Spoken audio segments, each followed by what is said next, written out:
Oversight and Government Reform will come to order, and without objection, the Chair is authorized to declare a recess at any time. Appreciate you all being here. We have an important topic today to talk about the potential of $125 billion in savings that has been ignored, and we're going to have a discussion about the review of the Department of Defense's efficiency study. On December 5th of 2016, the Washington Post reported on a Department of Defense study that found the Pentagon could potentially save $125 billion over 5 years on back-office non-combat expenses. The Post's story detailed the desire of DoD leadership to squelch the findings of the Defense Business Board, sometimes referred to as the DBB, but the Defense Business Board, for fear that Congress would ultimately end up cutting their budget. That's the concern.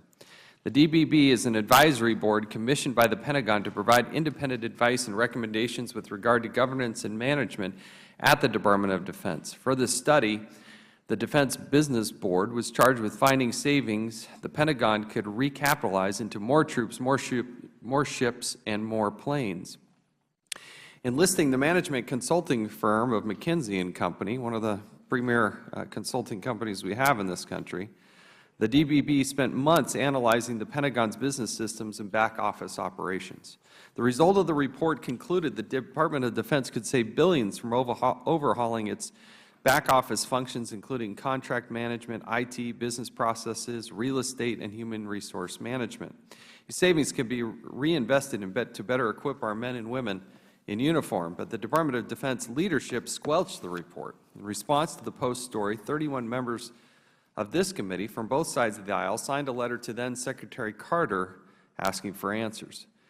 With the change in administrations, the urgent need for reform at the Pentagon has not changed. There are a number of statistics that tend to support the DBB's recommendation for rigorous oversight.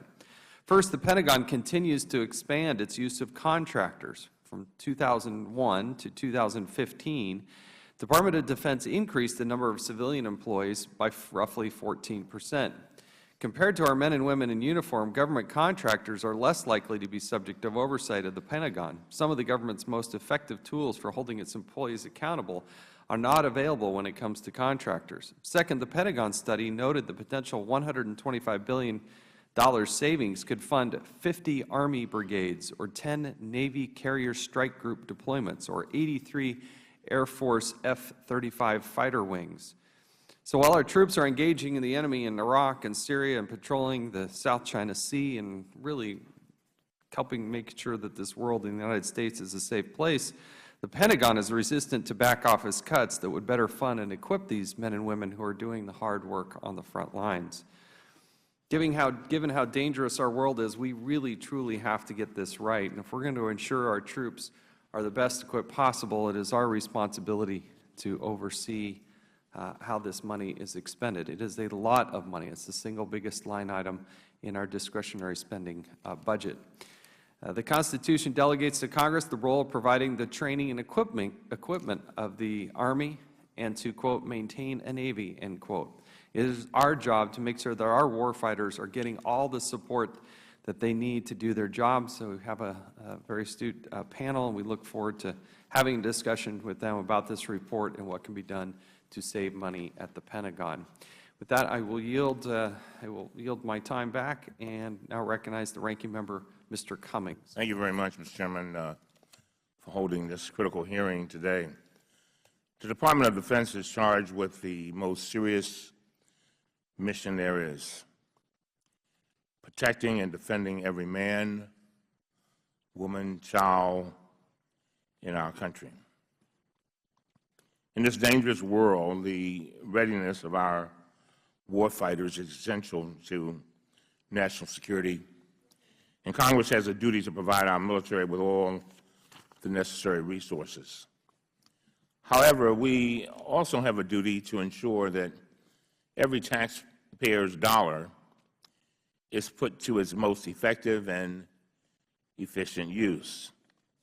Every dollar that is squandered through waste, duplication, or fraud is a dollar not available for military training, advanced weaponry, and salaries and benefits for our uniformed and non-uniformed personnel. It is also a dollar we do not have for critical domestic programs like education, job training, and feeding the poor. In January 2015, the Defense Business Board, a panel that provides management advice from a private sector perspective, issued a study finding, and I quote, "a clear path to saving over $125 billion in the next 5 years," end of quote. Last December, a Washington Post story written by Bob Woodward and his colleagues reported allegations that Pentagon leadership deliberately buried the study amid fears that Congress might reduce the defense budget. On December 8th, all committee Democrats and 31 total committee members signed a bipartisan letter requesting information about this report and these allegations. The Defense Department disputes the amount in the report, the $125 billion over 5 years. But nobody disputes that the Defense Department could save billions of dollars by streamlining the way it conducts business.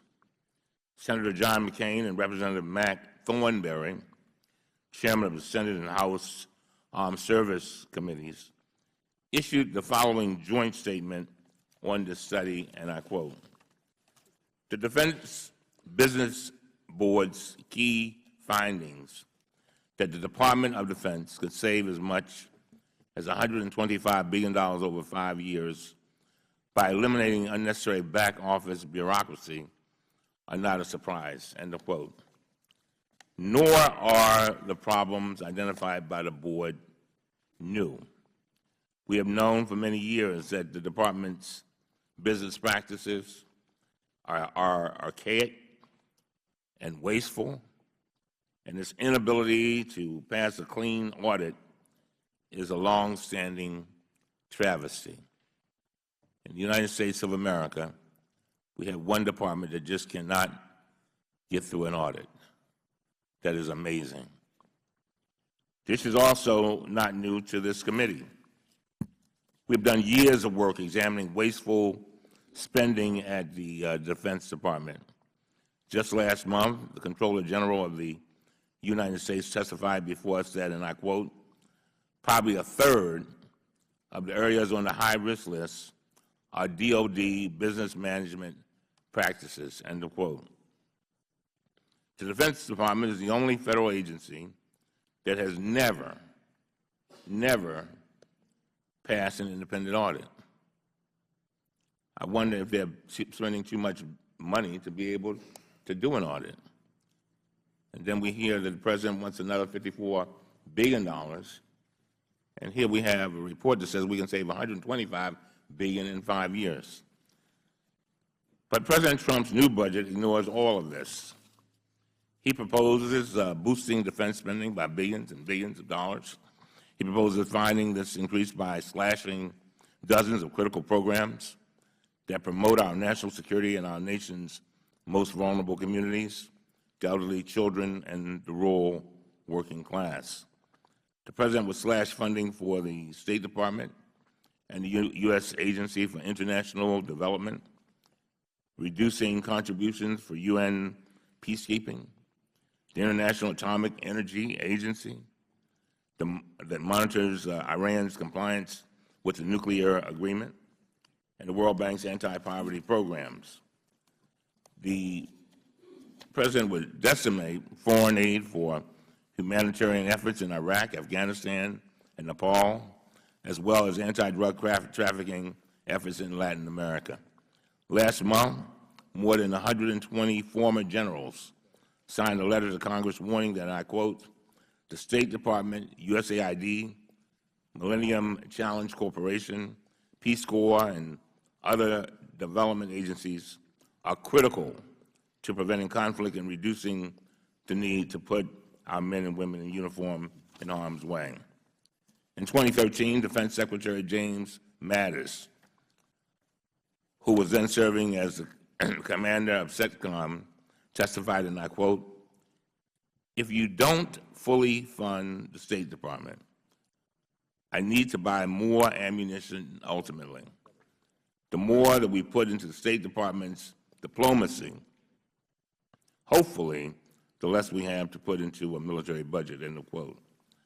The President's budget also weakens our maritime border and airport security by redirecting billions of dollars from the Coast Guard and TSA to constructing an outrageously expensive wall on the border with Mexico.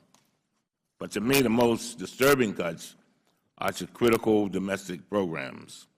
The President would eliminate community development block grants, which fund anti-poverty programs like Meals on Wheels, which feeds approximately 2.4 million of our elderly citizens, veterans, and other homebound individuals every year. The President would also eliminate funding for the 21st Century Community Learning Centers, which helps fund after-school programs serving more than 1.6 million children across the country, many of them in low-income neighborhoods. The President's budget does not effectively serve our national security interests, nor does it serve the interests of the everyday American family. The United States must invest in a strong national defense to face our global challenges. This means not just spending more, but spending wisely. And so I want to thank all of the witnesses for being with us today and for their valuable contributions toward improving the Defense Department's effectiveness and the national security of all of our Americans. With that, I yield back. Gentleman yields back. I will hold the record open for 5 legislative days for any members who wish to submit a written statement. We'll now recognize our panel of witnesses. We're pleased to welcome Mr. David Tillotson, the 3rd Acting Deputy Chief Management Officer from the United States Department of Defense. Mr. Scott Rutherford, Senior Partner at McKinsey & Company. Mr. Michael Baer, current Chairman of the Defense Business Board. Mr. Robert Stein, former Chairman of the Defense Business Board. Mr. Kenneth Klepper, former board member of the Defense Business Board, and the Honorable Lawrence Korb, Senior Fellow at the Center for American Progress. We thank you all. Pursuant to committee rules, all witnesses are to be sworn before they testify. So if you will please rise and raise your right hand. Do you solemnly swear or affirm that the testimony you're about to give will be the truth, the whole truth, and nothing but the truth, so help you God? Thank you. You may be seated. Let the record reflect that all the witnesses answered in the affirmative. Mr. Tillotson, we will start with you, and we'll go right on down the line. You'll each be recognized for 5 minutes. If you'd please limit your testimony to those 5 minutes so members have time to ask you questions. We have a big panel today. Your entire written statement and any attachments will be made part of the official record. Mr. Tillotson, you're now recognized for 5 minutes. Thank you, Mr. Chairman, Ranking Member, members of the committee. As my written statement will be entered into the record, I will keep my remarks brief in the interest of giving you time to ask whatever questions the committee chooses to ask. I will say a couple of things very quickly, however. I think the one thing that is that I would take unequivocal issue with is that the report was in any way suppressed. It was actively discussed within the Department at the time. It has formed the basis of discussion since that time. It was posted in the public record. It was actually discussed with members of the House and Senate back in 2015, shortly after it was issued, albeit not with this committee, but with the HASC and SASC. So the fact is, this has not been suppressed. The actions that led to the results of the DBB report, among other things, were actually kicked off by the current Deputy Secretary of Defense, acting through my office. 2 actions were taken. One, we initiated a contract through the DCMO office to Ryan Consulting to do some work on understanding where the costs of the Department rested in terms of backshop activities. So this was a deliberate attempt on the part of the Department to, in fact, identify the opportunity space not associated with directly associated with Defense Business Board. Ryan Consulting, in turn, subcontracted to McKinsey. So that's the relationship to that company. The second activity was that the Deputy Secretary chartered the Defense Business Board at the time to do a corporate-style review, looking at the information generated by McKinsey and coming up with recommendations about how the Department might proceed to address opportunities generated by whatever the cost opportunities presented us. So those were the actions that were taken. The question about moving forward on efficiencies is hardly new to the Department. Secretary Gates led a significant efficiency initiative that resulted in multiple billions of dollars repurposed within the Department. Secretary Hagel continued that tradition. Secretary Carter continues to do so. After the study was published, several things got addressed. There were two concrete areas for recommendations in the report, and a third recommendation that basically said, go do some more homework. We acted on the two concrete recommendations, which were to address some IT efficiencies. We have not gone as far as the report would suggest we could. I agree with that. We also pushed ahead on some services contract reviews, particularly on the OSD staff, the defense agencies, and field activities, an area where, candidly, not as much attention had been rendered as needed to have been done in the past. When we look at the result of those sets of actions, that added an additional $7.9 billion in efficiencies to an already double-digit billions of efficiencies that we had put in place in prior years. Having said all that, there is more to do. There is ample opportunity. The DBB report, the supporting McKinsey material would suggest there are things we can do. There are two challenges to moving forward. I will be candid about both. There is an internal challenge. That's our job. We will go fight those battles. We have to have those discussions internal to the Department.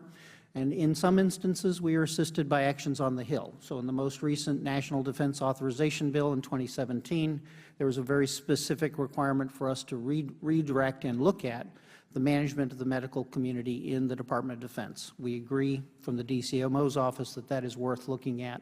We certainly would endorse moving forward with that, and we appreciate the support of Congress in doing that. Having said that, efficiencies means we take a look at moving money and activities from current activities into new activities.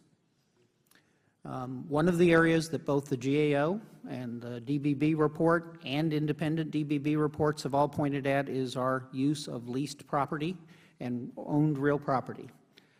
It's intriguing to me that when we opt to let a lease contract for a building lapse, not terminate it, let the contract run out, that we spend 3 trips to a state delegation explaining why we can't close that contract. So I'm prepared, and the Department is prepared, to work on this going forward. Mr. Korb, in a recent article, has suggested 5 steps that the Department should build on, including build on the DBB report. We agree. But his 5th recommendation is a recommendation the Department brings forward with regularity, and which, candidly, at least one member of this committee in a prior testimony has asked me if we thought we needed, and that is, do we need a BRAC? And the answer is yes. So there are actions that we need to take working in conjunction with Congress. By the way, BRAC is not the only action. I'm going to say that right now. It is not the only thing we should do. Thank you for your time, Mr. Chairman. Thank you. Mr. Rutherford, you're now recognized for 5 minutes. Chairman Chaffetz, Ranking Member Cummings, and members of the committee. My name is Scott Rutherford. I'm a senior partner at McKinsey & Company, and I'm the managing partner of the Washington, D.C. office. I'm pleased to be here today to discuss McKinsey's work for the Department of Defense under contract with the Department's Deputy Chief Management Officer. From the fall of 2014 to the spring of 2015, we were engaged by the Department to conduct a comprehensive assessment of its spending in 6 core business functions: human resource management, healthcare management, financial flow management, logistics and supply chain, acquisitions and procurement, and real property management. Our work began with the development of what we called a cost baseline, which assembled data on existing spending across the entire department in these 6 areas. To our knowledge, that kind of cross-cutting analysis of back-office spending at the DoD had never before been conducted. McKinsey's work has since been used by the Department in a number of important ways. First, The Deputy Chief Management Officer shared our baseline with the DBB, and that baseline was used by the Defense Business Board in its own analysis and report released in January 2015. Although the McKinsey baseline was the starting point for the DBB's efforts, and McKinsey is one of many inputs into their approach, the projections, assumptions, and analysis of the potential cost savings were those of the DBB. Second, McKinsey's work for the DoD continued using the cost baseline into what we would call benchmarking, which compares the department against other large companies, and rough sizing, which began the process of estimating the magnitude of the savings that might be achieved in different categories. So in May of 2015, McKinsey estimated that the department could achieve about $4 to $5 billion in new savings per year over a 5-year period across these 6 functional areas we examined. That translates into cumulative savings of between $62 billion and $84 billion over a 5-year period. Third, it's our understanding that the department has used our baseline, our benchmarks, and our cost savings estimates to implement changes on its own that are generating actual cost savings. The projected cost savings we identified are somewhat different than those estimated by the DBB's January 2015 report, because while both estimates started with the McKinsey baseline, McKinsey had the benefit of working collaboratively with the DoD, allowing us to drill down further and do additional analytical work for a couple of months afterwards. Based on that additional work, we also assumed a somewhat slower pace of change than the DBB assumed. This resulted in a lower estimate of how much savings could be achieved over the first 5 years relative to the DBB's projections. We're very proud of our work. We've been helping private sector and government agencies identify opportunities to reduce costs for many years and have accumulated a body of proprietary databases and methodologies that allow us to bring that experience to bear in very concrete ways. And in this case, we provided the department with a set of tools and approaches to move forward on realizing cost savings opportunities. And we believe the department's potential return on that investment it made in our effort is substantial. Thank you for the opportunity to be here today, and I'm happy to answer any questions you might have. Thank you. Appreciate it. Mr. Baird, you're now recognized for 5 minutes. Thank you, and good morning, Chairman Chaffetz and Ranking Minority Member Cummings and members of the committee. My last engagement with this committee was many years ago when my then boss, Bud Brown, was the ranking minority member of the then-named Government Operations Committee. But today I appear before you as the 5th chairman of the Defense Business Board. As are all the members of the Business Board, I am a private citizen, not a paid government employee.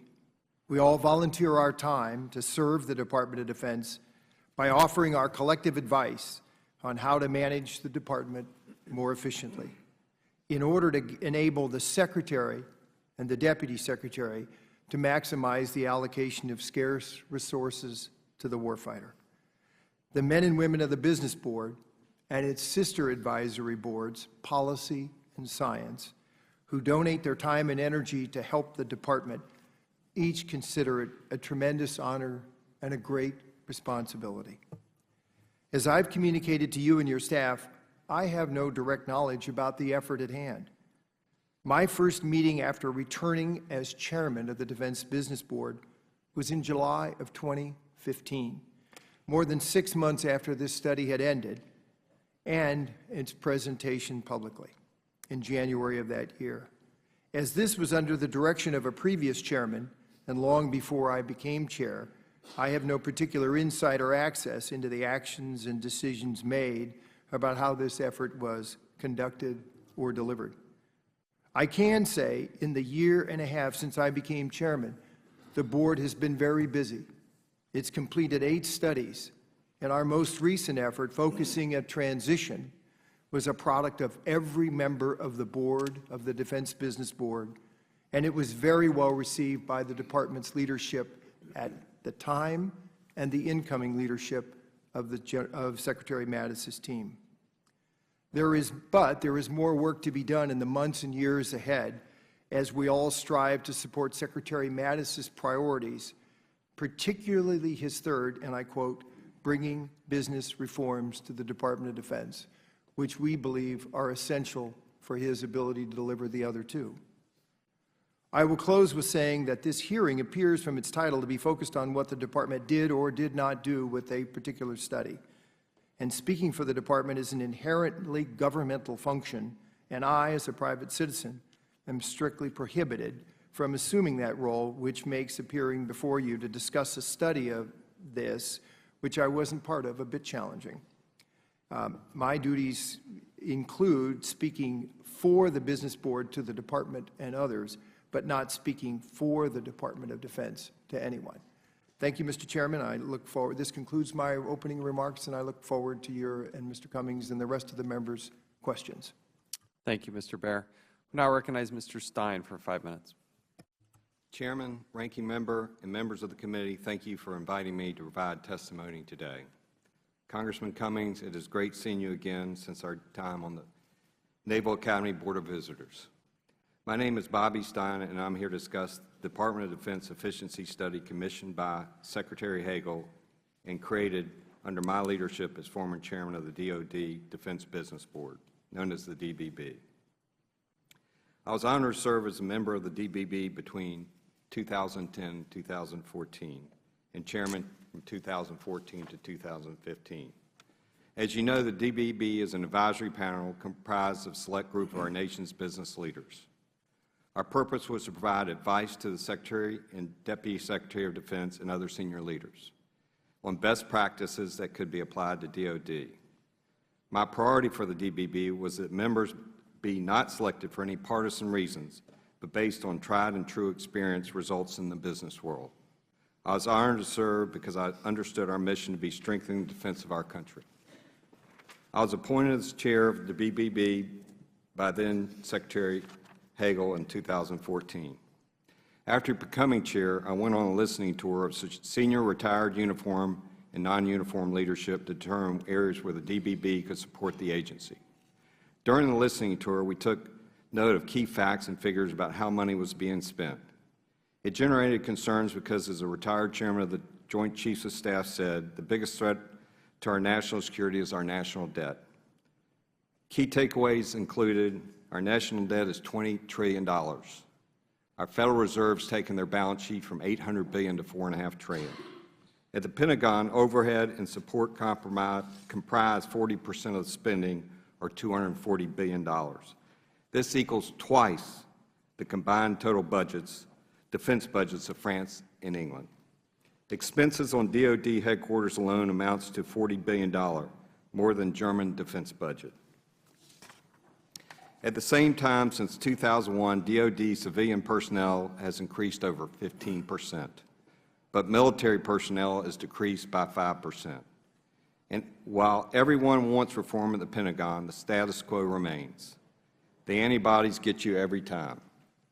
Indeed, clean audits and services continue to fail. Some estimates we've spent $6 billion to try to get clean audits in our different departments.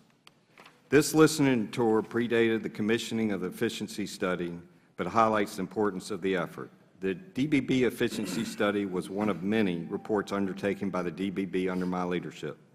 This study was the first effort ever in DoD history to comprehensively evaluate labor cost data and create a picture of how much money is being spent on non-combat operations at the agency. As the chair of the DBB during the study, I felt that my role was to help ensure that the study was done accurately so that we can meet our ultimate goal of identifying inefficiency and cost savings that could then be moved to better uses.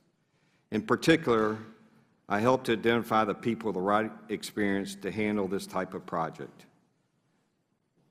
For something like this, you need a heart surgeon if you have a heart problem, not a country doctor, is said by one of the retired CNOs. And I've spent time looking for who that right person is and who can help that path to work with the Department of Defense to get these savings. And the name that kept coming up was Kenny Klepper. Kenny has done this in a Fortune 50 company. He understands that the DoD is not a business, it is government, and there's not easy efficiency opportunities. So with that, we got Kenny to lead this study. This study succeeded in this goal and highlighted an inefficiency that, if remedied, could generate significant cost savings to the department.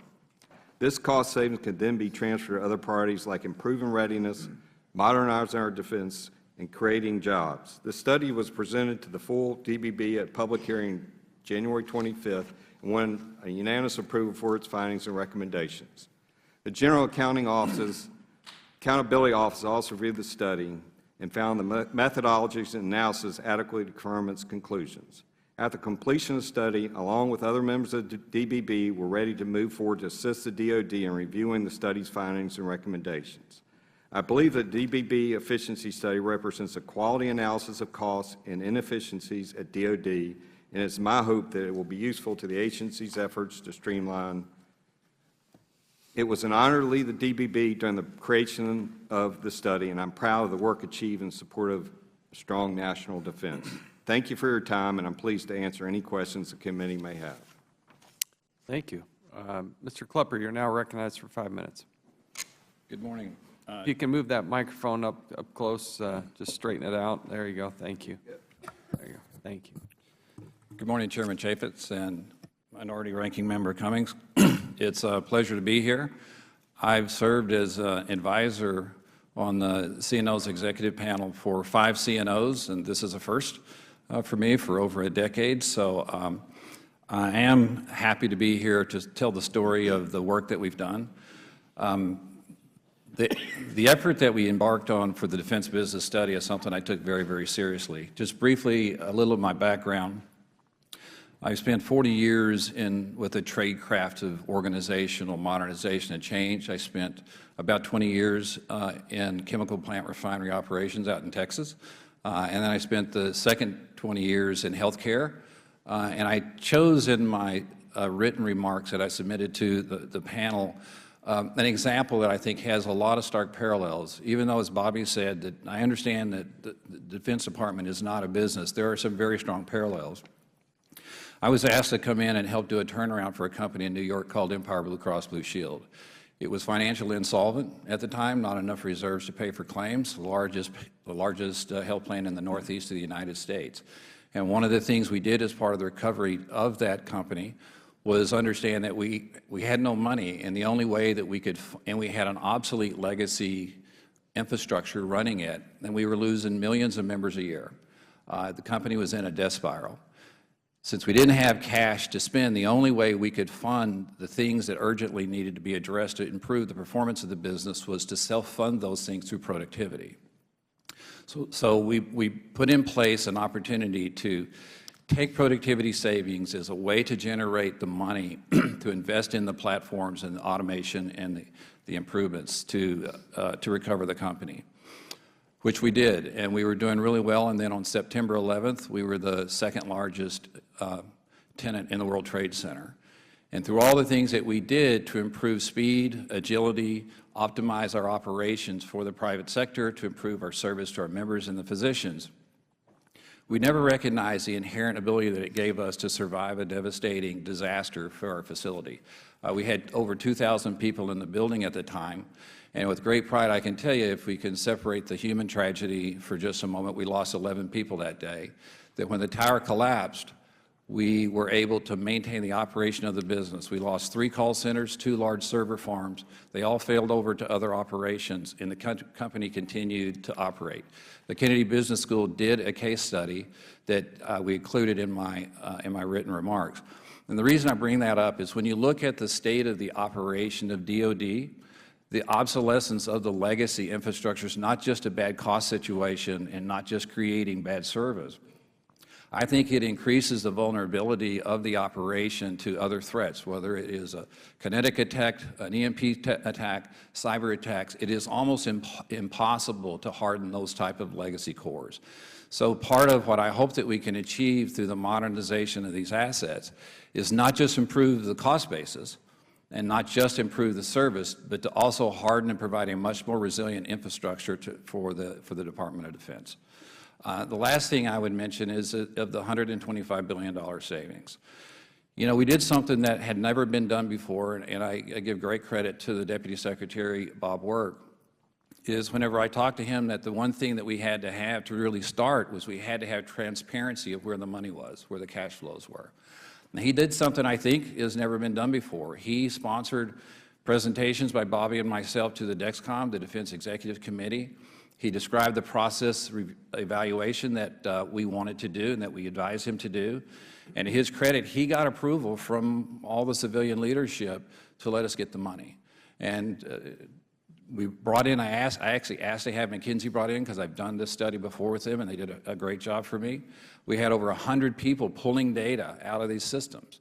And people before then had said the data's not there, the data's no good, antibodies will get you.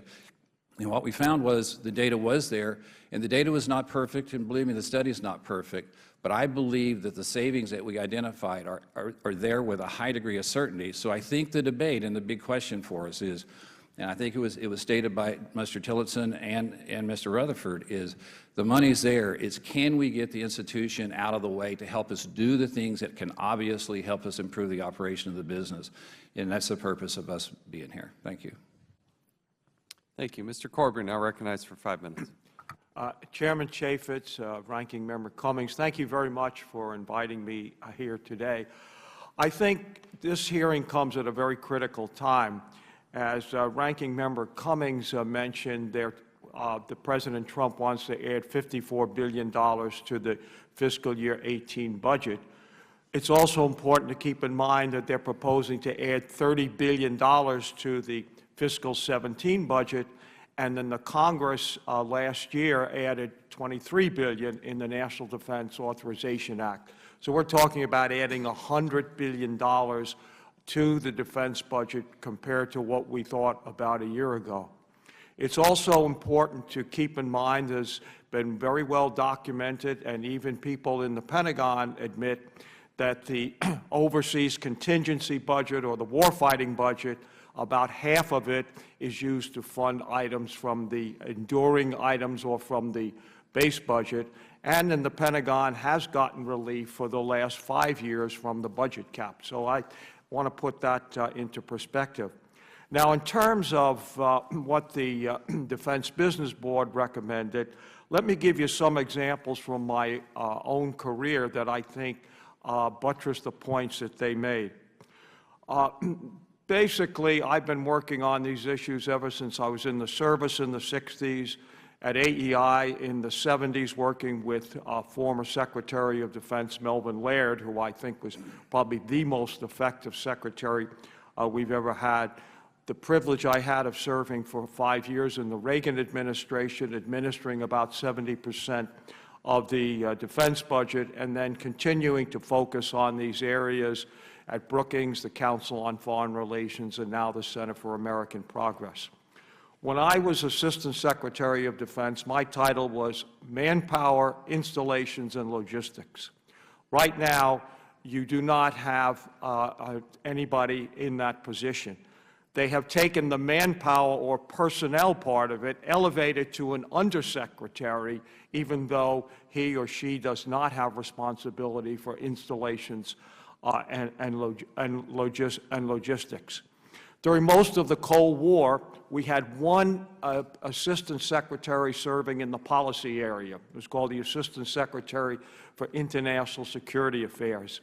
Now you have 7 confirmable positions in the policy area. All of these men and women have their own staffs. When I was working in government, the Congress took the lead in proposing the Goldwater-Nichols Reform Act, which was really very, very critical to get the department to really be unified for the first time. All of my colleagues fought it because they felt that it was saying that they were not doing their job. I thought, having based on my own research and testifying on it, I supported it. What we did is we empowered the chairman of the Joint Chiefs of Staff and the Joint Staff, and so they increased their staffs. The service chiefs did not decrease their staffs, and so what you ended up with was an increase in the staff. Similarly, when we set up new commands like the Africa Command and the Central Command, you did not decrease the staffs of the commands that used to have responsibilities for those areas. And then finally, and this is very, very critical, and in the Bob Woodward article, they quote former Secretary of the Navy Ray Mabus talking about the fact that he says 20% of the budget goes to overhead in agencies, and he mentioned the Defense Intelligence Agency and the Defense Logistics Agency. Well, the fact of the matter is, when those agencies were created, the idea was that the services would transfer those functions to a unified organization, and they would cut their own staffs. They didn't. And I mentioned in my testimony when I did my dissertation and wrote my book on the Joint Chiefs of Staff, when I asked a former Chief of Naval Operations, you know, how did you handle this? He said, oh, we never cut the size of our own logistics organizations or in intelligence. Let me conclude with this point. I can assure you that if you add the additional funds that have been proposed by President Trump, you will ensure that those reforms do not get made. The best way to ensure that it happens is don't give them any more money. Thank you. Thank you all for your testimony. I'll now recognize myself for 5 minutes. Mr. Tillotson, let's go back to this study. You originally awarded the study to name the company again? Ryan Consulting. Do you happen to know R. Keith Harding, the president, I believe? I do not know. If I have the right website, I might. You may, but I'll be honest with you, no, I do not know. And how much money was paid to Ryan Consulting? For the two elements of the contract that were executed during the DBB study, about $2.9 million. There was a third deliverable that was not incorporated in the DBB study, and that was another, I think it was $3 million. So overall, about $6. $6 million. Yes, sir. And how much of the work did they actually do?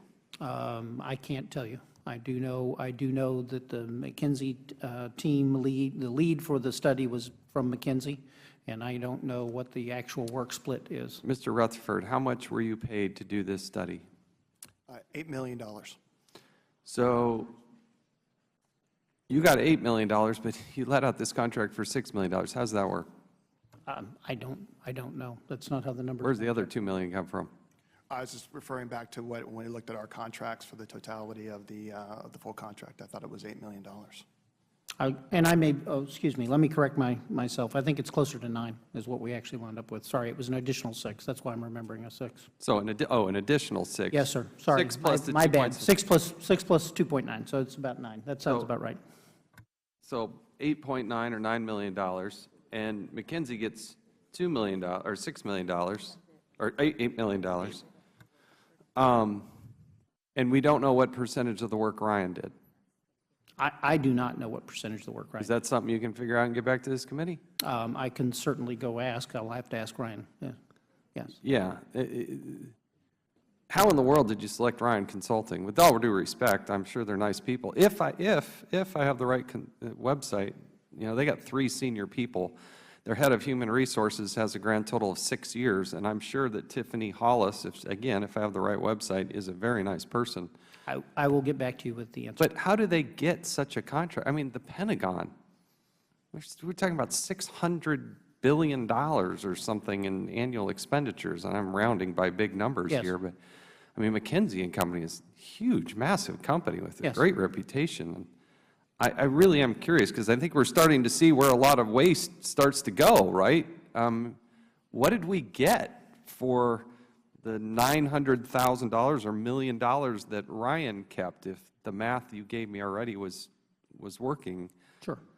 You give them 9, they give McKinsey 8. What'd we get for that other $1 million? I will get back to you and let you know how much work they put into it. Yeah, that's what I worry about. Even just doing a study, we can't figure out what we cost and what it didn't cost and who got paid and who did the work. And then we give a contract to somebody, with all due respect. Again, I'd love to look at their background, and we will, but how in the world did they even get the contract to starting with? Because you're going to need the expertise and the depth and the knowledge of a McKinsey to actually get it done. So if you could let us know. Sure. I also want to know specifically from the time you decided to do this study to the time you actually let out the contract and actually McKinsey started working on it, because that's part of the problem. Whether you're buying an F-35 or whether you're buying a study, this is, again, this is the problem in the bureaucracy of the Pentagon. Let me go to you, Mr. Stein. I only have a minute left here. What's your biggest takeaway from all this? What's your, you got a lot of expertise. What's your biggest takeaway? And maybe add to that what your biggest frustration is. The biggest takeaway is that the focus has got to be on the warfighter, and the process has got to be a partnership between Congress and DoD. And I think we're all in this together, and there's a lot of work that needs to be done. And this is critical. The $20 trillion that one of the retired chairman of the Joint Chiefs says is we got a $20 trillion. Yeah, but specific to this study, come on, we spent all this money, you've looked at this, you were the chairman, now you're former chairman. What's working, what's not working? Well, the key thing that works is you got to have heart surgeons, as I said, to help the DoD. There are only certain people that can do this type of work, and you need their help. And I will say that McKinsey did a great job, and I will say that there was a lot of work around both uniform and non-uniform people in the DoD that did great work. But you need people like Kenny Klepper. If not Kenny Klepper, you need people that understand this process to make change. And once you figure out what those changes are, you got to coordinate between Congress and DoD, and you got to change culture. And culture is tough to change. Thank you. Now I recognize the ranking member, Mr. Cummings. Thank you very much. Would the ranking member just yield for 1 second before he starts? Of course. I thank my friend, and not to count against his time, I just want to welcome a lot of my constituents from Herndon, Virginia, who are here watching a hearing, and we're delighted to have them here today. We welcome you all for being here, and you're very sharply dressed. Let the record reflect how sharply dressed, well, at least row 4 is. So thank you. We appreciate your attendance. We now recognize the ranking member, Mr. Cummings. Thank you very much. Let me tell Mr. Stein, you all volunteer for this, right? Yes, sir. Oh, that's what I thought. How confident are you about the potential savings? You know, you were the chairman of the Defense Business Board when the study was conducted. Is that right? Yes, sir. And I know how dedicated you are to these kind of causes. But I mean, you know, it just seems like we talk about this all the time, but it seems like we never get a hold of it. In other words, we talk about it, savings, we talk about overspending, but it seems as if we can never, you know, we get a lot of good recommendations, but we never get there. You follow me? So first of all, I guess you feel pretty comfortable that the potential savings are there. I absolutely feel that the savings are there, number one. Number two, when we looked at this, our focus was how do we do this without firing people? You know, you have almost 30% of the workforce retiring in the next 5 years, which, you know, this was 2 years back. You have 1% of the contracts is 65% of the spend. You got 1,500 data centers in today's world of the cloud. And the big thing, Congressman, is everybody says that, you know, we are, you know, the number's too low or the number's too high, but nobody sat in the room with us and with Kenny. And this is a process that I hope comes out of this, is people sit in the room and sit down with Kenny and go through the numbers, and we have to update the numbers, but the numbers don't lie. And what we got to do is adults sitting around, because this is for our kids and grandkids to get this right. There are not many times that we will have to get this thing right. And what I was saying is we do have $20 trillion of debt, and if interest rates go up 3 points, that wipes out the defense budget. So I'm saying is what I would love to come out of this is we've got very bright people in Congress, in DoD, and Kenny spent a year talking about this was an unpaid job. He spent a year on this. And I think if we can work towards what he has done, his process, and seeing how we take advantage of that process, I think this country will be better off. No, I got that. Mr. Klepp, well, let me go back. You know, we've had all of these, I'm going to come to you in 1 second, Mr. Klepper, and you may want to answer this too. We've had all these instances, I haven't heard about any recently, where we're paying like $500 for a trash can. And I mean, is that kind of waste and fraud? I see you laughing, Mr. Korb. I mean, are we still doing that? When I was in government, I had to handle the $500 toilet seat. I had to deal with that before That must Congress. have been a hell of a toilet seat. Good. $500, you said? Yes, that was a big issue, and Senator Grassley and I were able to work together to stop that type of stuff. Is that a large part of the problem, Mr. Klepper, you think? In other words, you got a system that's just, it's almost on automatic. Let me finish. Then you got some old boys in there, too. Hello. And they've been used to getting these contracts. And everybody wants folks to make a profit. But we don't want to be ripped off either. So I'm trying to figure out, you know, do you see a lot of waste? I mean, what are you seeing? And, you know, anybody else on the panel that might be able to answer that? So we focused on, in the study, as far as the analysis, trying to find the areas we thought there was the biggest opportunity to get savings quicker. So you don't see big IT re-engineering kind of things or multi-year projects. There's lots of savings through automation that you could have there. So we focused really on two areas: contract optimization and restructuring, and an early retirement opportunity to avoid having to fire people. Big numbers in both sides. Two key areas that we saw in the contracting piece, and it is there, the data is there, it's inescapable, is one is, and I think you heard some conversation, is there's a lot of tiered contracts. So somebody has a contract, and the only way you can get on the contract is you have to be a sub, or maybe a sub of a sub, and a sub. So what happens is, in the subs, it's like a credit card transaction fee. So when you get down to the bottom, what did you actually pay for the service by the time it went through this bureaucracy? Forgetting even the cost of the bureaucracy and all the people that worked all of those contracts. That's what the chairman, that's what you were going to, right? Yeah. I mean, it's rampant, and it's massive. And so when we looked at that, we went in specifically looking at those things because you can get at that, not necessarily even reducing contractor services, looking at what you end up paying and going out and rebidding large-scale bids for like-type services and getting a much, much bigger rate, better rate at the same kind of services. So that was one of the key deliverables in the contract optimization component. I see my time is up. Thank you.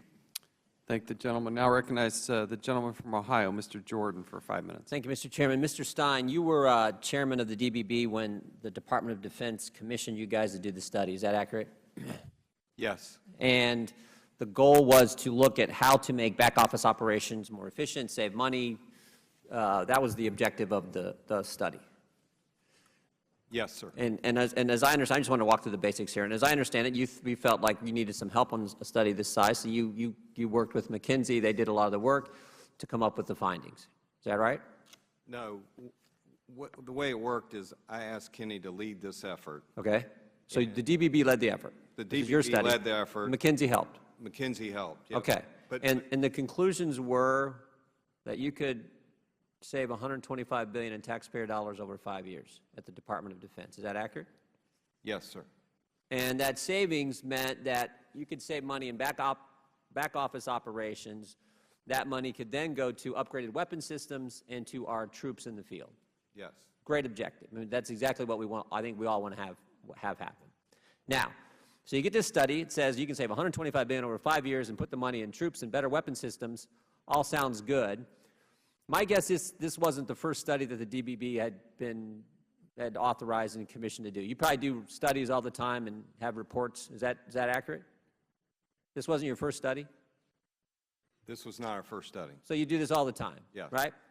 So when all these other studies, you commission a study, you work with some outside group, maybe or maybe not. You get back the report. What typically happens with the report and all those other studies? What do you do with the report? They're put on the website and they're distributed, bounded. The DoD website, Yes. right? Yeah. And are they typically printed out, lots of copies, published, wide dissemination? Does that all happen? Yes, sir. Every other time you've done a study and got the conclusions, that's the normal course of business? Yes, sir. Okay. Well, that sort of raises the obvious question. Did that happen with this report? I think it was taken off the website. So, all the other times you use taxpayer dollars, you do a study, find out something important for taxpayers and potentially savings, there's a normal way that information is presented to the public. DoD puts it on their website. They take that report, they print it, they make several copies, i.e. it's published, and it gets wide dissemination so we can learn the valuable information that we spend a lot of taxpayer dollars to get. Yes, sir. Okay, in this case, was the report put on the website? It was put on the website and taken down. Oh, so it didn't stay on the website. Okay. After I left the DBD. And that's not the normal course of business, right? No, sir. Okay. Was it printed? I think there are people told not to print the report. Okay, so it wasn't printed. Now, was. Mr. Tillotson looks like he's disagreeing based on his hand motion over there. There's your printed report. Okay. Was it widely disseminated, Mr. Stein? McKinney, you can talk to that. Mr. Klepper? Well, I don't know if it was widely disseminated. I know after I left the board, I called back in and asked if I could get a printed copy, and they told me that they were told not to print it. Not to And print. that's the first printed copy I've ever seen. Mr. so- Tillotson, is that the only printed copy, or were there lots of copies? There are lots of copies. Really? Yes, and they were distributed at the time. Why They're does available. the guy who chaired the DBB at the time the report was commissioned, and at the time that the report was actually completed, say that it wasn't widely disseminated, wasn't printed, and was taken off the website? So I have no idea why he wasn't given a copy. Why of did the printed Washington report. Post report what Mr. Stein seems to be, Mr. Klepper seemed to be saying here today, and not what you're saying? Because they also believe, as Mr. Stein believes, that it was taken off the website. It was not. To be accurate, it was moved from one location to another location. It was never taken off Was the it moved from website. and was it moved from a high-profile location to a somewhat less high-profile It location? was moved to the meeting minutes location, which is publicly available. It's been downloaded 2,800 times since January of 2015. Mr. Stein, is that consistent with how things are normally done with the other reports, the many other reports you've commissioned? This is the best of my knowledge. I have not checked. Kenny, do you have any comment there? Well, let's just assume you guys assume that what you're saying is exactly right. Give me, because I got just a few seconds here. Tell me why. Why the difference? Why was this report treated different? Mr. Stein, why would it be treated different? I don't understand it. Maybe it was the magnitude of the findings? Could that be? Seems logical to me. Let me just, Mr. Chairman, if I could just read one. We have an email from Deputy Secretary of Defense, Mr. Work, that he sent to the Secretary of the Navy, Mr. Mabus, and he says this. He criticizes a speech that Mr. Mabus made where he referred to the very report we're talking about right here, and he said, there were problems with your speech, and let me just quote, Senator McCain believes we can take a 30% reduction in management headquarters. He says to Mr. Mabus, your comments could easily be used by him and his staff as justification for the size of the cuts referenced in the report. So maybe the reason it was treated different is because some folks at DoD didn't actually want this out there, this $8 million study that shows $125 billion in savings over 5 years. Could that be a logical explanation why it was treated different, Mr. Stein? I have no idea. I really don't. I left the DBB, and after I left DBB, I had no responsibility on what happened to the report. All I know is if I was still chairman of the DBB, that report would have been... Treated like it normally was, like all the reports are treated, right? Yes, sir. Thank you, Mr. Stein. Thank you, Mr. Chairman. Thank the gentleman. We'll now recognize the gentleman from Virginia, Mr. Conley, for 5 minutes. Thank you, Mr. Chairman, and welcome to the panel. Mr. Tillotson, it's your contention in response to Mr. Jordan's questioning that there was no attempt to downplay or hide or suppress the results of this study. Is that correct? That's correct, Congressman. How many copies of the report were in fact printed? I can't tell you, but I will find out and let you know. I know I've been dropping them off every place I've gone since the Washington Post article came out because people have been asking. So we have a stack of them. They've been available throughout the period. So have copies been made available to the current members of the DBB? Yes. You have one, Chairman Beyer? Yes, sir, I do. So were copies made available to former members and the former chairman of the DBB, such as Mr. Stein? So this is the first I've heard that anybody had not been given a copy when it was requested, so I can't answer. So maybe we can accomplish something here today. Would you We can certainly give would you copies to promise anybody. under oath, Mr. Tillotson, to make sure Mr. Stein and company have copies of the report? Yes, Mr. Congressman. I thank you so much. Mr. Tillotson, in your testimony, you identify potentially $1.9 billion in savings under the IT rubric. Mr. Rutherford, I believe the comparable number in your report, McKinsey's report, is 5 to 9 billion. Is that correct? I believe so, sir. So, Mr. Tillotson, why the discrepancy? Why are you so low and McKinsey so high? And as you may know, this committee is pretty interested in the IT management and procurement issue, and DoD is the one agency that's been, from our point of view, a reluctant partner in compliance with FTARA, also known as ISA Connolly.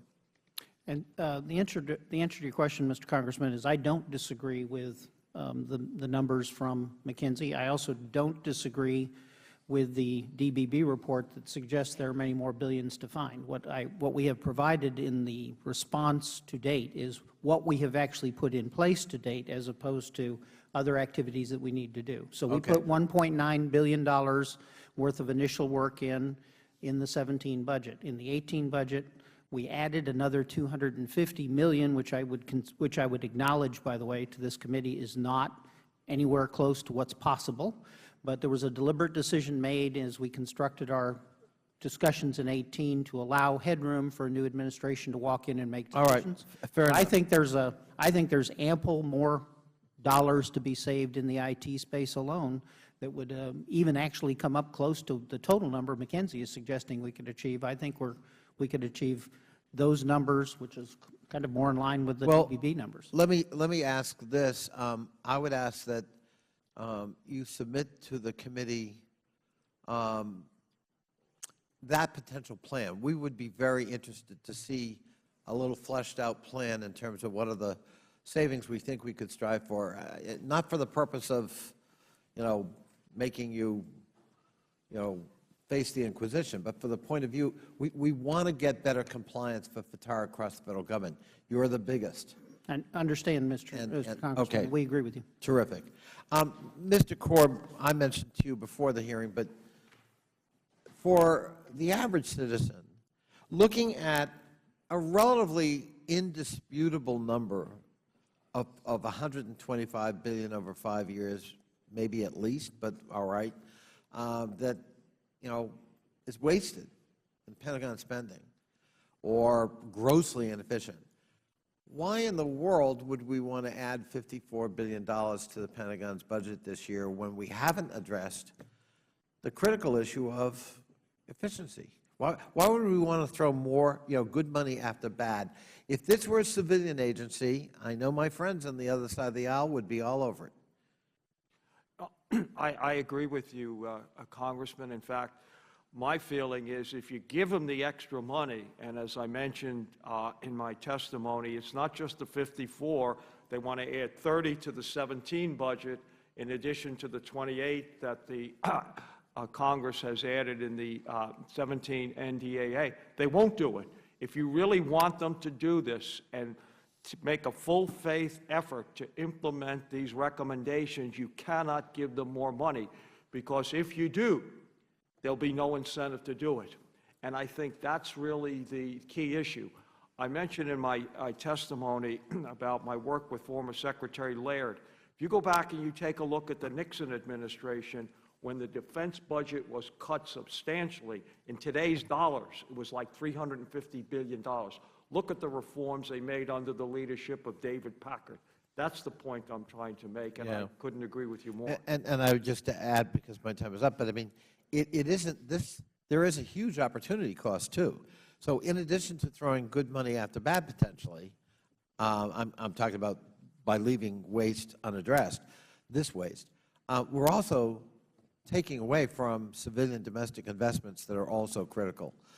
So it's a double cost when we do this if we don't address this issue. Mr. Chairman, I thank you for having the hearing today. I think it's a very important one, and I appreciate very much all of our witnesses being here. I thank the gentleman. We'll now recognize the gentleman from Florida, the chairman of our subcommittee on national security, Mr. DeSantis of Florida, for 5 minutes. Thank you, Mr. Chairman. Thank you to the witnesses. Mr. Tillotson, when the results of the study indicating these potential savings were revealed, what was your reaction? My reaction was that the potential for the savings was certainly there, but that the timetable was not going to be executable in a federal government setting. And I had long conversations with Mr. Klepper at the time, recognizing that the basis of his recommendation was largely a corporate model. He agreed. And part of that issue is because we have an interaction in the process that occurs both within the executive side of the federal government and then a subsequent interaction that occurs with Congress in decisions of significant magnitude that involve changing organizations and structures. I understand that. But you, at bottom, though, you did welcome the opportunity to try to save money and make the operations better? Unequivocally, I think the study was well done. I think the work done by McKinsey was significant. In fact, we followed on from the McKinsey work to try and put better cost repetition in place so that we can get a better handle on these issues. So everything that was done in the study has actually now allowed us to form the basis of how we approach the problem going forward. Your recollection, who briefed the Deputy Secretary on the results of the study? It was Mr. Klepper and Mr. Stein. Okay. Were you there when, Yes. When he was there? What was his reaction? His reaction was also positive. It was a positive? Yes, sir. Then why did he ultimately dismiss the findings? He did not. In fact, the reference that was made to the email exchange in which he allegedly referenced or dismissed the findings, Secretary Work, was actually addressing the fact that Secretary Mabus was raising the issue in public rather than bringing it forward as an internal conversation. And in the same email, I quote, from Secretary Work to Secretary Mabus, "There is absolutely nothing wrong with your call for the Department to get more efficient. It is timely and on point.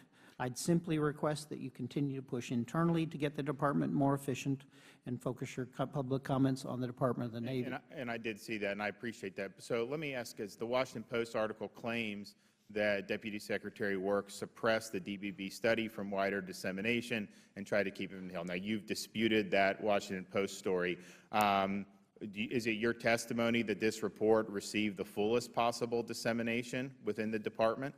The report was discussed within the Department at the highest levels. It was discussed with all the senior leaders of the Department at the time. I will tell you, I think there were... You say it was widely disseminated. Yes, sir. Is that your testimony? Yes, sir. Okay. Was this study shown to the Secretary of Defense?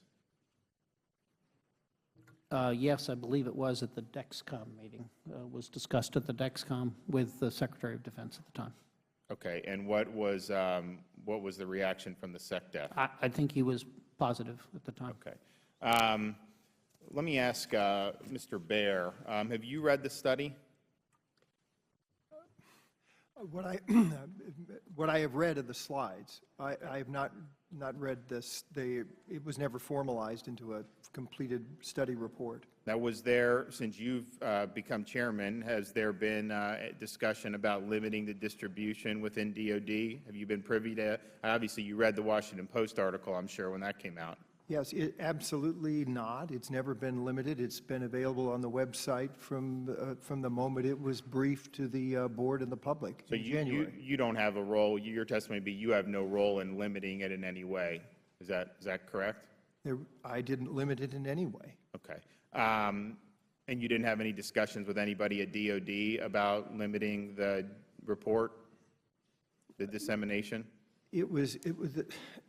Having been on the Defense Business Board for a decade, perhaps a little context here, is that the board is tasked by terms of reference to do a particular piece of work. In this case, this effort. When that effort is completed, it's briefed to the public, and the chairman and the members of the committee then brief the other senior leadership in the department, at which point the board moves on to other work. From the time in which this effort was completed, the effort at hand, the board has done 9 other pieces of work in the normal progression of things. So why, I mean, what is your response to the questions that were asked? You have some of these things that are publicly available, more prominent. This one is I would say, in a little bit harder to find location. Well, why is that? Well, very simply, there's 3 places on the Defense Business Board website where previous work is displayed. When you dial onto the website to beginning, there's a banner of work that flies by. That's always the most current work. For a while, this effort was there, but it was... How long, do you know? I don't. I'd have to go back Was and it look. still on when you took over as When I took chairman? over, it was on, but it was replaced by the next piece of work, fostering an innovative culture through corporate engagement and partnership. It was always available on the minutes of that board meeting in January of 2015. It was erroneously listed as a report because, with the greatest respect, this is what a report looks like. It has all the context and the verbiage associated with the briefing and the deliberation of the board. What was on the board site at that time was this, which is now hardbound. That's a collection of slides. There's no narrative, no explanation, no discussion. And further, every single page of this thing says on it, the full DB report will later contain detailed texts which will reflect the totality of the points discussed and modifications. Those were never delivered, and it was never put into final form. So that's why it stayed on the minutes section of the meeting and not a report. It was never a report. It's a collection of slides. Okay, well, my time's up. I think there'll probably be some follow-up to that for some of our other members. Yeah, with the committee's indulgence here, Mr. Rutherford, was there ever a final report written? From the DBB's report? From the work you did you ever write a final report? Yeah, so our deliverables from the final report when we did in May were delivered to the DCMO. That was the work we did. The DBB report leveraged our baseline. We continued on after 2015. So the taxpayers paid you $8 million. Did you write a final report? We delivered a number of deliverables, both the baseline tools for them to leverage that going forward to actually measure the effectiveness. We gave them actually the breakdown of where the cost savings would be, where they should actually go forward. I asked a pretty simple question. Is there a final report out there? There's a set of deliverables that we gave based on our contract. Go ahead. Did you complete the contract? Yes, sir, we did. Okay, and how do you define completion of the contract? How is that defined? So the contract acts for a number of deliverables. Number one was a baseline assessment of all of the 6 comprehensive support functions to the business board. So what we did is we provided a view of all of the numbers for the DCMO for them to measure on a go-forward basis where is the spend across these 6 areas. In addition to that, we gave them a set of efficiency metrics that they can use going forward to measure this baseline as they go forward. Thirdly, we provided them a number of things when it came to where the cost savings would be. If I may offer a point of clarity, here, Mr. Rutherford is speaking accurately. The contract that was let was between the DCMO office and Ryan/McKinsey to deliver a series of information products, which includes a database, which included a number of documents. Those documents were there. They were not on contract. They were not on contract to write a DBB report. The DBB report, as Mr. Stein has indicated, is the responsibility of the Defense Business Board, and we delivered information from the government that we generated through McKinsey to the Defense Business Board for them to use as the basis of evaluation. So when you ask if the, Mr. Chairman, respectfully, if you ask if they delivered a DBB report, the answer is no, they did not, but it was not their job to do so. Did they deliver the things we requested in the contract? Unequivocally, yes. I have those documents. Those are separate I just got documents. one more question. Mr. Klepper, you agree with this report slide thing? See, I'm confused. I mean, it's just. I can offer some. Yeah, and offer some clarity, because I'm used to, a contract says you do certain things for a certain amount of money, and you deliver them, period. So is this something that's open-ended, by the way? Go ahead. No, sir. There were specific clean deliverables. We got those deliverables. Those were delivered. And then I'll, Yeah, some of this is new information to me. I can tell you about the report. The final report was being written. It was almost completed. I was waiting for it, and then I had made a decision to leave. And they were very close, because I was going to proofread, go ahead and do a proofread. So we were very close. They were working on it. So then I called back and I said, you know, it was a few weeks later, I said, have you finished your report? And I took it. And the officer that was working it said they were told to stand down. So never got it. Now, this document that David's got, that's the first time I've seen it. So I can't answer what happened after that. So I think it's safe to say that this thing you were waving around, Mr. Tillotson, this is not the report, is it? That is all that I have as a report. Yeah, it's not a report. It's a slide deck. In fact, it refers to a report that's forthcoming that never did get produced. And we spent $9 million and never did get a report. Is that accurate? No, that's not accurate. So Well, where's the report? Where is the report? So with all due respect, Mr. Chairman, again, the contract wasn't to deliver a DBB report. There is no. You can keep going in circles. We paid $9 million to taxpayers to get a report. You started flailing around saying, here it is, it's printed. This is a slide deck. It's not a report. With all due respect, Mr. Chairman, the contract specified. Don't give me your. Did you report? Did they develop and produce and publish and put on the internet a report? Yes or no? McKinsey did not put a report on the internet, nor were they. This is why we're having this hearing, and this is why you are contracted to do overseeing so. a department that is in chaos. Nor were they contracted to do so. With all due respect, Mr. Chairman, they were not. We'll now recognize Ms. Watson Coleman of New Jersey.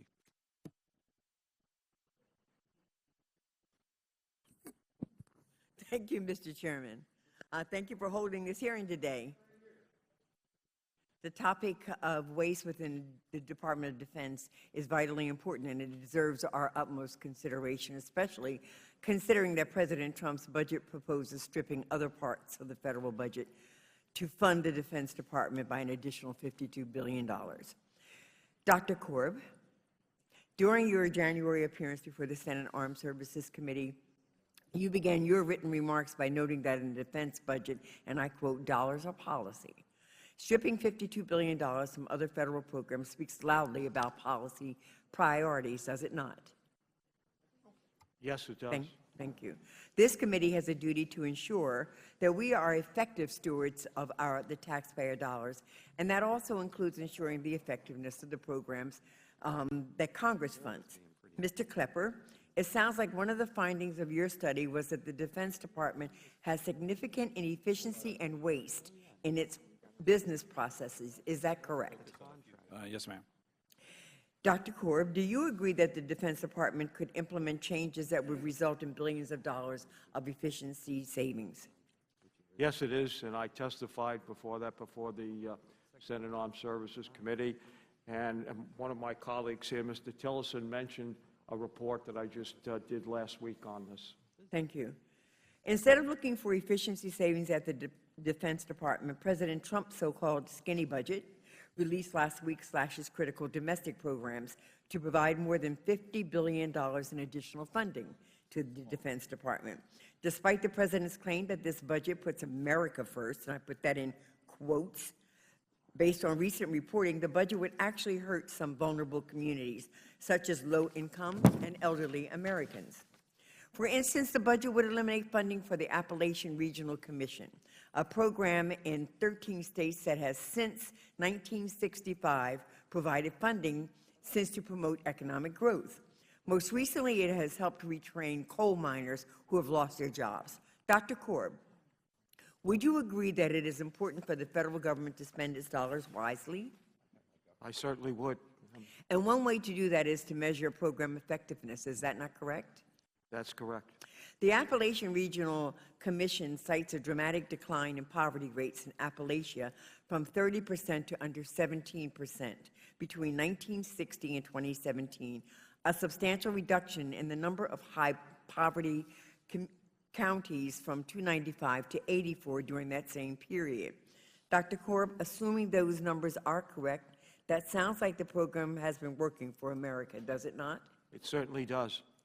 The President's proposed budget would also eliminate funding for the low-income home energy assistance program, which helps low-income people pay for heat in the winter. It would also cut funding for the 21st Century Community Learning Centers, which helps fund after-school programs serving more than 1.6 million children nationwide, and reducing Meals on Wheels, where millions of meals have been delivered to the vulnerable and the elderly. Mr. Chairman, while I agree that we should provide the warfighter with everything that he or she needs, I do not believe that should come at the expense of critical domestic programs that serve our nation's most vulnerable. I agree that dollars are indeed policy, so some of these dollars should be going to the neediest of Americans. And with that, I yield back. Thank you, Mr. Chairman. Thank the gentlewoman. We'll now recognize Mr. Issa of California for 5 minutes. Thank you. I'm going to pick up a little bit where the chairman left off. No surprise. Yes, sir, it's you. You said there wasn't contracted for a report. Who determines when you put the word report onto a PowerPoint stack?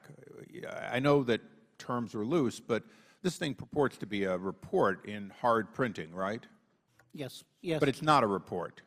It is the report, to the extent that one exists, for this study by the Defense Business Board, and the answer as to who owns that is the Defense Business Board owns that product, and we provide support, administrative support to the board when they do that.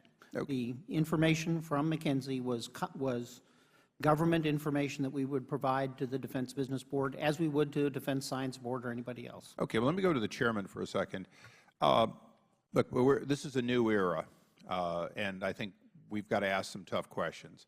And I support this money being used. If I calculate it roughly right as an old Army guy, those 50 brigades would be over 100,000 men we'd be able to add in end strength. That's basically a full rotation, a whole group of people that don't have to redeploy in a given year if we had that many more in the Army. So this is the difference between Army people finding themselves coming and going back and forth to combat when you look at 50 brigades. I didn't focus on the other two branches. I'm not as familiar with them. So, Chairman, let me ask a couple of questions. One of them was, it was stated that they lost focus. Mr. Tillotson, I think, said that. How do you lose interest in $125 billion once you identify that number?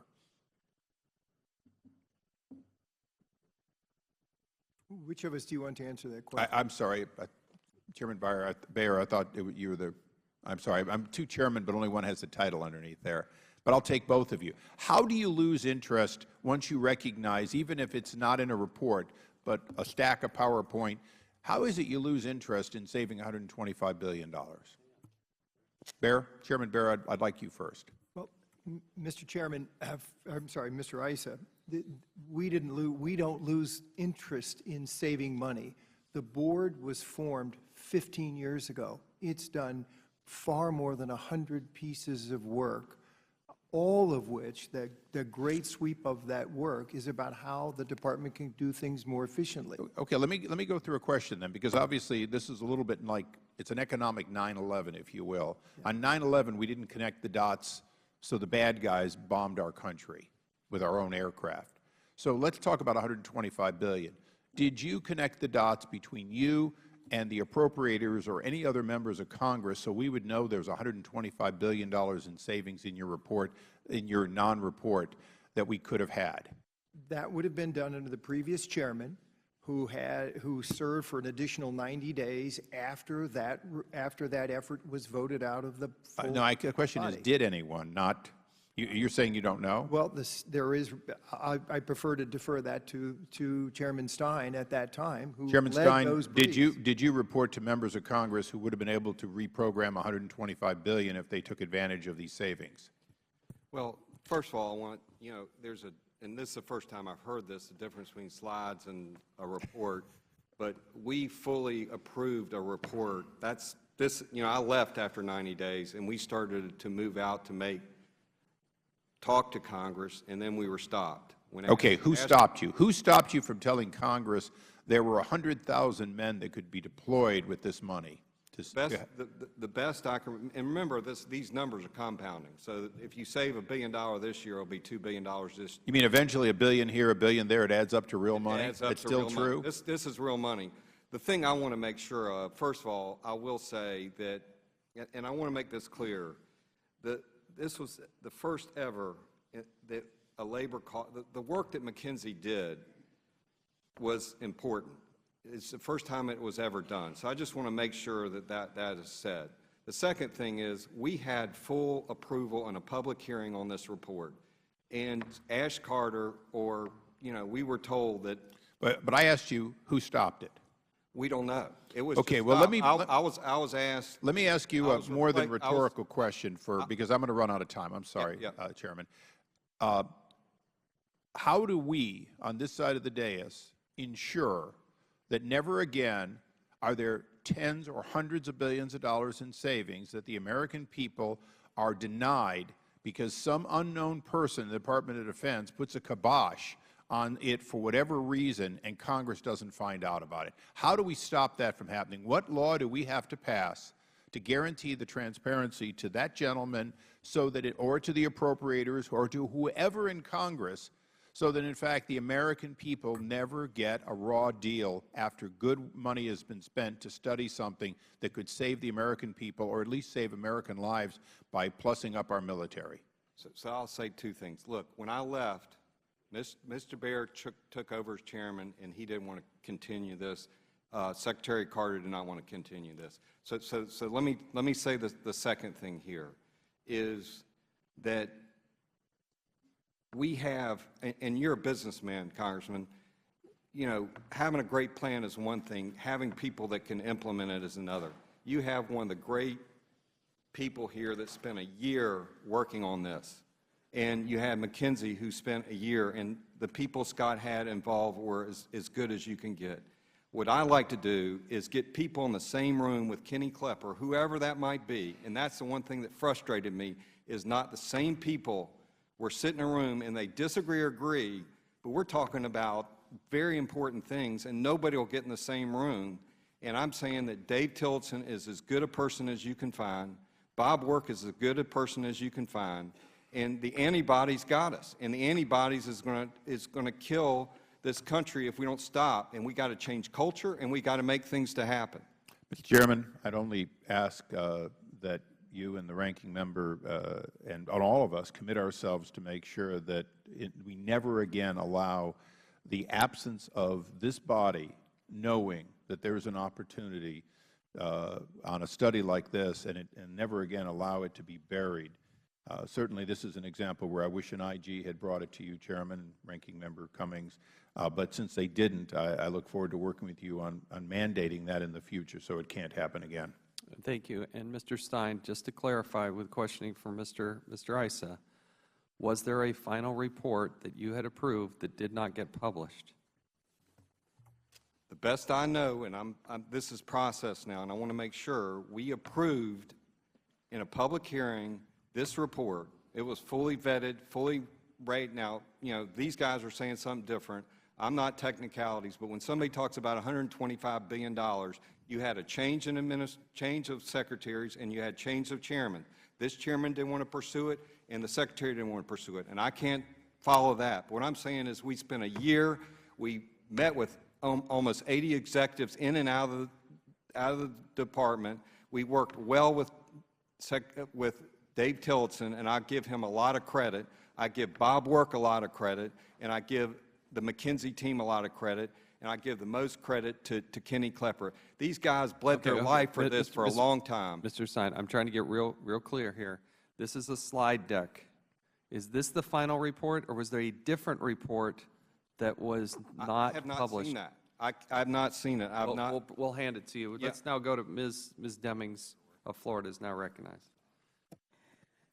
Thank you so much, Mr. Chairman. Mr. Tillotson, in your testimony, you indicated that after the recommendations from the study or report came out, that you did address some IT inefficiencies, but that you did not go as far as the study recommended. What are some examples of some of the other recommendations that you chose not to implement? So actually, it's not so much that we didn't choose to implement. There's a time interval to get the work done to do the implementation. So in the report, slide deck, whatever version you'd like, in the report, there's actually work required to be done to go put the details into place. We started on some of the obvious things that actually Mr. Klepper and Mr. Stein have already mentioned, like data center consolidation. There's a broader set of activities that regard moving information into a cloud environment that we would need to pursue. We did look at contracts for enterprise license agreements, so we looked at some of those. So part of this is just time phase for implementation. We did take on consolidation of some of the medical IT systems. We abandoned some of those, so there was reduced cost savings in that activity, and there is more to be done in that. We're actually continuing to work that. So we viewed this, much as, by the way, the recommendation of the DBB did, that this was going to take a period of time to do. Again, commercial time schedule, one thing, government time schedule, another, but the answer is it is not work that ends, it's work that goes on. Mr. Klepper, you said the money is there, but can we get the agency out of the way to move forward? What did you mean by that? You know, as I go in there and look at this enormous waste at a time where, no matter where you want to spend the money, we see this happening, and there's like this sense of helplessness. We can't fix it. I just have to believe if we could show the aggregate economic impact to the nation, not just the Defense Department, but these budgets are fungible, as you know, they bleed over into other areas, that if we could identify the savings, with clarity show the roadmap to fixing things, to getting to the savings, and identify for Congress those things that we need Congress to help us with. A lot of this is unintended consequences of policies and laws to solve one problem that created big inefficiencies and bureaucracies. It just happened. Nobody's ever measured that. So nobody's ever seen the aggregate historical financial consequence of those things over many years. So I believe, you know, maybe I'm an optimist. I just believe that there's so much money here, and we are so desperate in need for these funds. If we can make the case to Congress and to the leadership of the Defense Department of the things that we need help with, that people will help us. Now, are we going to go from a very little savings that we had in the 2 years since this study was published to 125? There's more than that. Or is it going to be somewhere? I think the answer to that range between, you know, Scott's 60 to 80 and where I think we have a real possibility is in, can we work together to move self-imposed barriers out of the way, so let us do that. And I just believe we can. I'm not ready to give up. Mr. Korb, as you know, last week the Trump administration released the budget proposal that would increase defense spending by $54 billion. At the same time, the budget would cut the State Department and U.S. Agency for Independent Development's base budget by 28%, the largest cut of a department besides the Environmental Protection Agency. As you know, our national security is paramount, but the Trump administration fails to recognize how these draconian cuts make America less safe.